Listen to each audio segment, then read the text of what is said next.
সবাইকে জয় যিশু।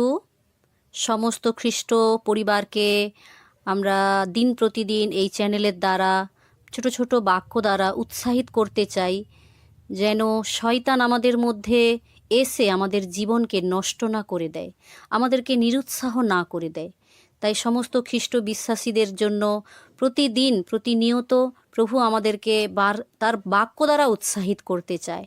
আমরা খ্রিস্ট বিশ্বাসীরা কি হয়ে যায় আমাদের মধ্যে, যখন বিভিন্ন রকম সমস্যা, ঝড় তুফান, পরিস্থিতি আমরা যখন শিকার হই, শয়তান যখন আমাদের জীবনে বারে বারে হালাত দিতে থাকে, আমাদেরকে নিরুৎসাহ করে দেয়, তো প্রভু তার বিভিন্ন বাক্য এই বাইবেলে রেখে গিয়েছেন, যাতে সেই বাক্য দ্বারা আমরা নিজেদেরকে কি করতে পারি, উৎসাহিত রাখতে পারি।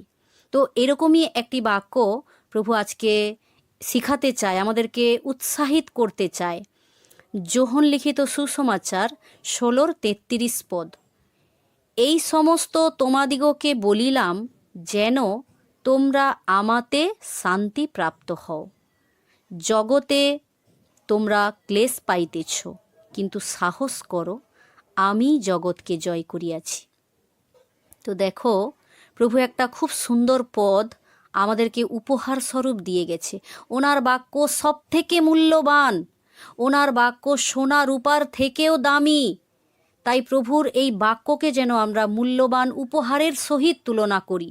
যেমন কোনো উপহার পেলে আমরা খুশি হয়ে যাই, ঠিক প্রভুকে ধন্যবাদ করব যে স্বর্গের পিতা, তোমাকে অসংখ্য ধন্যবাদ, তুমি এই বাক্য এই উপহার গিফট আমাদেরকে দেওয়ার জন্য। দেখো, প্রভু স্বয়ং বলেছে, আমাদেরকে উৎসাহিত করেছে, যেটা জগৎ আমাদেরকে উৎসাহিত দিতে পারে না, যেটা জগতের মানুষ আমাদেরকে উৎসাহিত দিতে পারে না। বলছে, এই সমস্ত তোমাদিগকে বলিলাম যেন তোমরা আমাতে শান্তি প্রাপ্ত হও। কেননা আমরা আমাদের চ্যানেলের দ্বারা হোক, আমরা বিভিন্নভাবে যোহন 14:27 পদকে আমরা কি করি, উৎসাহিত করি। প্রভু স্বয়ং ওখানে গ্যারেন্টি দিয়ে গেছে, কথা দিয়ে গেছে, শান্তি আমি তোমাদের কাছে রাখিয়া যাইতেছি। জগৎ যেইরূপ শান্তি দেয়, আমি সেই রূপ শান্তি দিই না। এখানে তাই প্রভু বলে গেছে, এই সমস্ত তোমাদিগকে বলিলাম যেন তোমরা আমাতে শান্তি প্রাপ্ত হও। প্রভুর নাম জিহোবা শালোম, সদাপ্রভু আমার শান্তি। প্রভুর কাছেই কিন্তু একমাত্র শান্তি।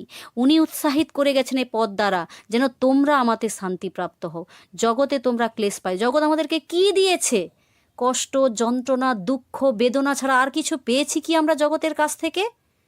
কিন্তু যখন আমরা দিন প্রতিদিন প্রভুতে আনন্দ করব, সর্বদাই প্রভুতে মেতে থাকব, যদি আমরা ফিলিপিও 4:4 পদ দ্বারা নিজেদেরকে উৎসাহিত করি, সর্বদাই প্রভুতে আনন্দ করো, পুনরায় বলিব আনন্দ করো। কোনো বিষয়ে যেন ভাবিত না হই, তোমাদের যাচ্ছা, তোমাদের প্রার্থনা সমস্ত কিছু ঈশ্বরের কাছে ভেঙে ভেঙে বলতে থাকো। সেই জন্য প্রভু বলছে, জগতে আমরা ক্লেশ পাচ্ছি বটে, কিন্তু আমাদেরকে সাহস রাখতে বলছে। কিন্তু সাহস করো, আমি জগৎকে জয় করিয়াছি। হালেলুইয়া। প্রভু উনি জগতের সমস্ত পাপকে নিজের ক্রুশে নিয়েছেন। উনি মৃত্যুঞ্জয়ী, উনি মৃত্যুকে পর্যন্ত উনি পেছনে ফেলে এসেছেন। আজ সেই প্রভু যিশু আমাদেরকে কথা দিয়েছেন, সেই প্রভু যিশু আজ আমাদেরকে উদ্ধার করার জন্য এসেছেন। তাই উনি এই পথ দ্বারা আমাদেরকে সাহস দিতে চায়, আমাদেরকে উৎসাহিত করতে চায়, যে আমরা যেন সাহসের সহিত মাথা উঁচু করে বাঁচার চেষ্টা করি। আমরা কোনো রকম কোনো পরিস্থিতিতে যেন আমরা নিজেদেরকে ভেঙে না পড়ি, আমরা ভেঙে না পড়ি, নিরুৎসাহ যেন না হয়ে পিছনে ফিরে না চলে যাই। প্রভু বলছে, আমি জগৎকে জয় করিয়াছি। উনি যেহেতু জয়ী হয়েছেন, তাই ওনাকে যারা গ্রহণ করে, ওনাকে যারা ঈশ্বর বলে স্বীকার করে, উনি কথা দিয়েছেন তারাও একদিন বিজয়ী অপেক্ষা অধিক বিজয়ী হবে। হালেলুইয়া। তো প্রভু এই পদ দ্বারা তো এতটাই উৎসাহিত করলো। সবাইকে জয় যিশু। হালেলুইয়া।